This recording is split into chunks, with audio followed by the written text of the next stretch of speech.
a night car!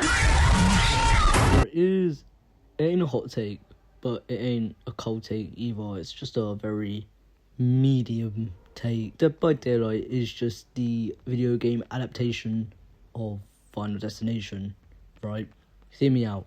A Final Destination game would be so bloody boring. Oh my goodness gracious. Right, it would genuinely just be a waiting simulator. But at the same time, that's kind of hypocritical of me, just a tiny bit. Because sometimes Dead by Daylight genuinely just turns into either a generator defending simulator or a generator doing simulator.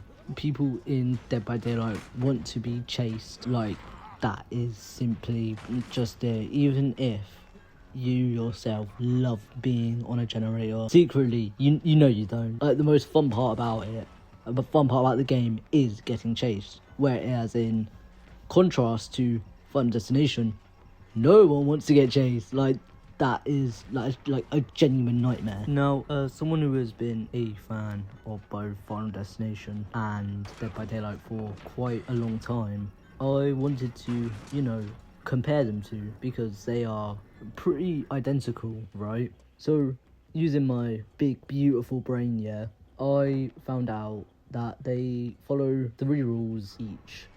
The 3 rules are: someone gets a premonition, death comes for every survivor in order, and every death comes from a chain reaction. Like I said, you don't need someone to explain to you what Final Destination is. Spoilers, they all die. But it's how they die, and that's how people get hooked to the franchise, because it's never just simple. Like, a guy can't just slip and fall anymore. It's got to be in the most flamboyant, extravagant way. But at the same time, that's kind of like Terrifier, because Terrifier is just a pure gore fest, but it's how they die, which kind of makes it a bit interesting, innit? Well, I remember back in the day, I think it was Final Destination 2, the log truck scene. I remember that genuinely, like, okay, at first, it didn't scare me, right? And then I saw one of those log trucks in real life, and I remember I literally only felt fear, and I thought that we were gonna get crushed by those stupid fucking logs, like, any second. And any Final Destination watcher, or even if you've just seen that scene, because it's a very, very infamous scene, like, everyone gets, like, a little bit of anxiety, like, seeing those log trucks. And if you don't, then you're just a mad one. I can't lie, you're an absolute unit, because what the fuck. But I forgot to say that the reason Final Destination is interesting is because you first get a premonition, which is the first thing I mentioned earlier. Someone gets a premonition of how everyone's gonna die, and then they try and save everyone, and then it just kind of backfires, doesn't it?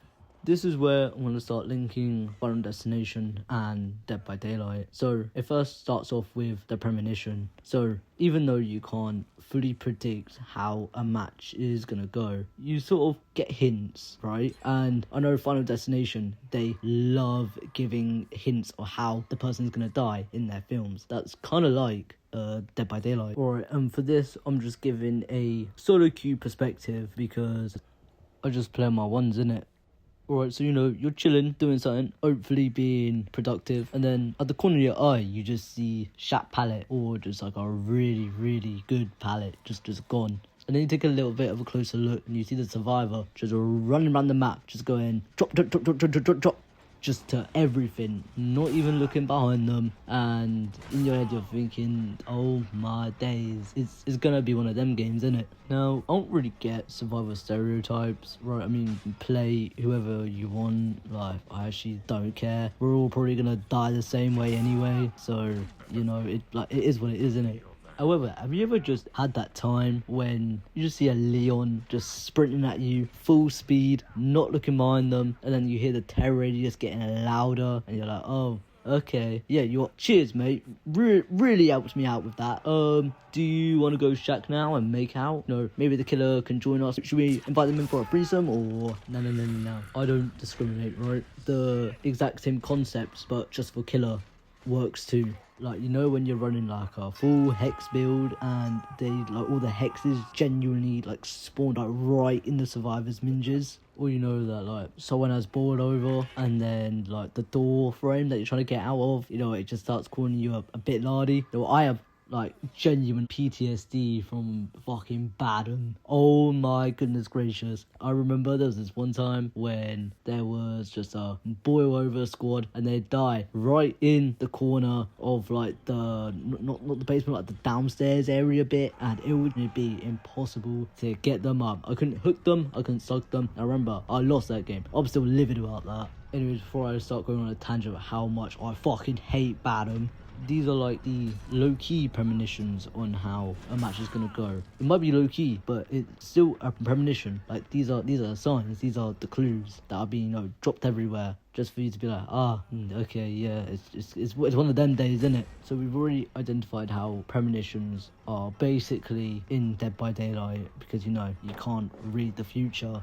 So let's move on to the second rule, right? The second rule is that every single person dies in order unless someone interferes. Alright, now, maybe it's just a skill issue on my part, but do you know how hard it is to win if you've two-hooked everyone's still alive? And that's where tunneling comes in. In DBD terms, the first down is the first person who should have died in the person's premonition in Final Destination. Because it's never truly random, is it? Someone could have been out of position, or someone could have lost the easiest 50-50 of their life, and then you hook and down them again. That's death starting to adjust itself, and then third hook stage, look at that, they're dead. They're no longer part of the game. Second person who goes down is the second person who should have died, and so on and so on. But hook stakes are a completely different thing. Well, not really. It's death just trying to creep and crawl through the characters, innit? The match can only progress when more generators are done or more people get hooked. Except generators work in the survivor's side, so that is the equivalent of the clues that I've been yapping so much about. Like I already said, tunneling is just death trying to correct itself, but survivor's body blocking is the interfering part of the plan. You body block, you block death's plan. It's like interfering with death. The last rule is that every person has to die via a chain reaction. Like a guy can't just stick his tongue to a frozen pole and just get it stuck there, innit? It's always got to be water spills, plug starts sparking, glass shatters, geezer slips, falls on something stupid and dies like the absolute numpty he is. Dead by Daylight has the exact same nonsense, right? You get downed, you get hooked, someone unhooks you when the killer is still balls deep in you, yeah? And then they come back to hook, down the unhooker, and then for some reason you think it's a good idea to try and body block again, or you stay near the hook for whatever reason, and then that person gets hooked, and then you get hooked again, and then, well, look at that. There's two downs now, innit? Like, that's just being a bit of a numpty, like the Final Destination guy. And again, the same goes for killer. You commit on someone for a bit too long, and then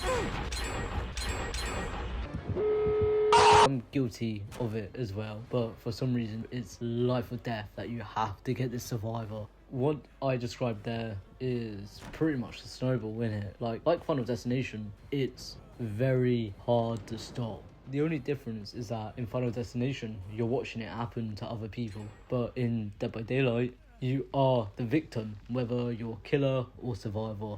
But what if all the survivors escape? Then what? Because they escaped death. Alright, yeah, honest your tits, I'm getting to that. Dead by Daylight is limbo, which is why it could never truly be Final Destination, because the survivors always live, but they live through pain and suffering every single day, every single minute, every hour, every week, every month, every year. It's just pain, more pain, and more pain. But they get to live. No one knows what happens after death. For all we know, the people who get carted off in Final Destination, they end up at the campfire with the other Dead by Daylight characters in it. Anyways, I don't really know how to end this, so I just want to say thank you for listening to my little rant about the similarities between Final Destination and Dead by Daylight. Like and subscribe, or Dread shall be under your bed tonight.